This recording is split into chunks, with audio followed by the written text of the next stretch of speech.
Nami nawasalimu kwa jina la Bwana. Bwana sifiwe. Najua Mungu amekuwa mwema. Najua Mungu ametutunza. Najua Mungu ametulinda. Haleluya. Katika majira na mwezi wetu ukiwa ni mwezi wa kumiliki milki zetu. Bwana sifiwe. Watu wanaomiliki wapige kelele kwa Bwana. Watu wanaomiliki baraka zao, watu wanaomiliki urithi wao. Haleluya. Wacha nikwambie, hakuna atakayepinga jambo hili. Hakuna atakayezuia ajenda hii ya kimungu. Hakuna atakayesimama njiani kukuzuia. Maana Bwana wa majeshi, Mungu wa Daudi, mtu wa vita, apiganaye vita kwa ajili yetu, atakutangulia. Ya pili ya mwezi wetu wa kumiliki. Bwana sifiwe. Mungu amekuwa mwema. Mungu ametutia nguvu, na natamani kwa haraka haraka tukumbushane tulikotoka. Bwana sifiwe. Kesho tunaanza ajenda nyingine ndani ya mwezi huu wa kumiliki. Bwana sifiwe. Mpaka kieleweke. Haleluya. Haleluya. Funuo sura ya 5 mstari wa 10. Hapa tunalipata kusudi. Haleluya. Hapa tunalipata kusudi la kuwa kwetu duniani. Hapa tunalipata kusudi la kuokolewa kwetu. Hapa tunalipata kusudi. Ufunuo sura ya 5 mstari wa 10. Haleluya. Bwana alipotuokoa, alipotuosha kwa damu yake ya thamani, Bwana sifiwe, alitufanya kuwa ufalme na makuhani kwa Mungu wetu, ili tumiliki juu ya nchi. Bwana sifiwe. Haleluya. Tulipookolewa, tulipooshwa kwa damu ya thamani ya mwana kondoo, neno la Mungu linasema tulifanywa kuwa makuhani na ufalme kwa Mungu wetu, ili tumiliki juu ya nchi. Ni nini Yesu anakifanya? Analirejesha kusudi lile lile wakati anamuumba Adam na Eva. Bwana sifiwe. Alikuja kulirejesha kusudi. Anapomuumba Adam na Eva, anawaambia nendeni mkamiliki na kutawala. Tawale ndege wa angani, tawale wanyama, tawale samaki wa baharini. Bwana sifiwe.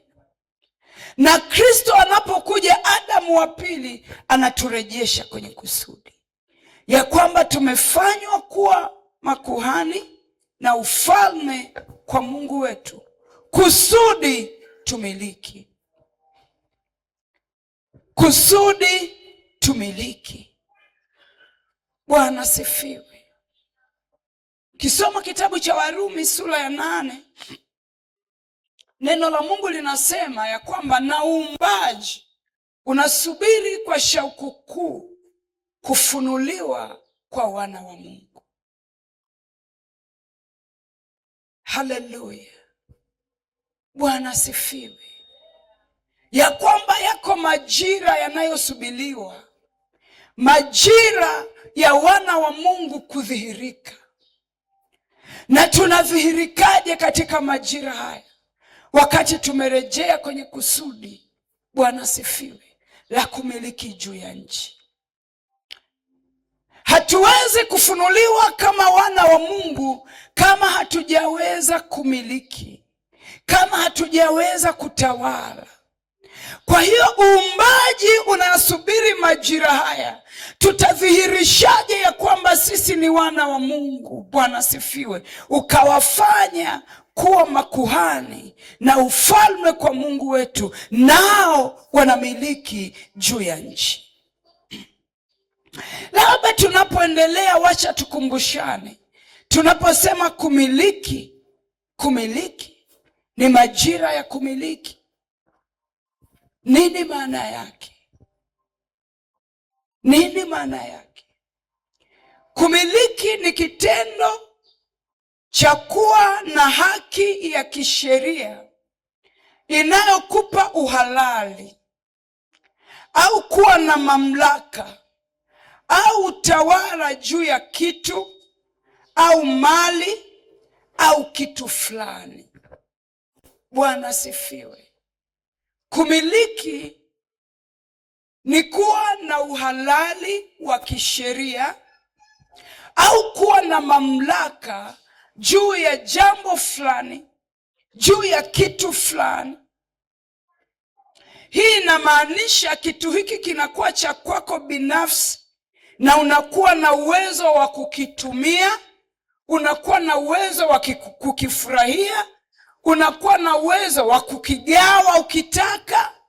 Haleluya, Bwana sifiwe. Ni kuwa na physical control na spiritual control. Bwana sifiwe. Ni kuwa na utawala physically na kiroho juu ya jambo, juu ya kitu, hata ukawa na uhalali, ukawa na uhuru wa hicho kitu. Mhubiri sura ya 5 mstari wa 19. Mstari huu unatupa kuelewa jambo hili. Bwana sifiwe. Kumiliki ni kule kupewa uwezo wa kukifurahia kitu kwa sababu una uhuru nacho. Ni kuwa na haki ya kukitumia kitu jinsi upendavyo kwa sababu kitu hiki ni cha kwako. Mhubiri sura ya 5 mstari wa 19 anasema, tena kwa habari za kila mwanadamu ambaye Mungu amempa mali na ukwasi, akamwezesha kula katika hizo. Haleluya, ya kwamba amepewa mali na ukwasi, lakini baada ya kupewa akawezeshwa kula katika hizo. Manake mtu huyu amepewa uhuru wa kufurahia kile kitu alichopewa. Manake mtu huyu amepewa haki ya kutumia kile kitu alichopewa. Bwana sifiwe. Haleluya. Ni sawa na mtu amekupa gari. Bwana sifiwe. Wababa wengi hupenda kununulia wake zao magari, lakini miongoni mwao utakuta ameambiwa au anakabidhiwa ya kwamba nimekupa gari, utalitumia. Lakini kadi ya ile gari, ya gari lile, ikabaki kuwa kwa mwanaume na majina ya lile gari yakabaki kuwa kwa mume. Licha ya kwamba mtu huyu amepewa gari kama zawadi, Bwana sifiwe, anaweza kuitumia ndio, lakini umiliki wa hii gari hauko mikononi mwake. Hawezi kuliuza.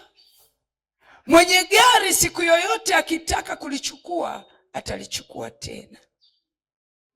Haleluya.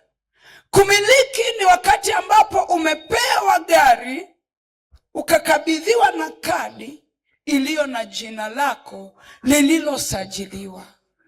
Gari hii una uhuru wa kuitumia upendavyo. Ukitaka kumpea mwingine zawadi, una uhuru wa kumpa. Ukitaka kuiuza, una uhuru. Maana yake nini? Umemilikishwa. Bwana sifiwe. Kuna tofauti ya kupewa na kumiliki. Mungu anaposema ni majira ya kumiliki, anataka tuwe na uhuru, tuzifurahie baraka za Mungu. Haleluya. Tuufurahie urithi ambao Mungu ametupa, tuzifurahie baraka ambazo Mungu ametupa. Bwana sifiwe.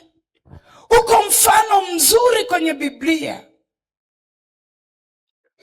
Wakati Mungu amekutana na Ibrahimu na kumuita atoke katika Uru wa Ukaldayo na kumwongoza aende katika nchi ambayo Mungu alikuwa amemwahidia. Mungu alimpa ile nchi na akamwambia ya kwamba ninakupa hii nchi unayokaa hali ya ugeni, nitawapa watoto wako, nitaitoa kama urithi kwa watoto wako. Bwana sifiwe. Wao ndio wataimiliki. Ibrahimu alikaa kwenye ile nchi akiwa kama mgeni, hakumilikishwa, pamoja na kwamba alikaa Kanaani.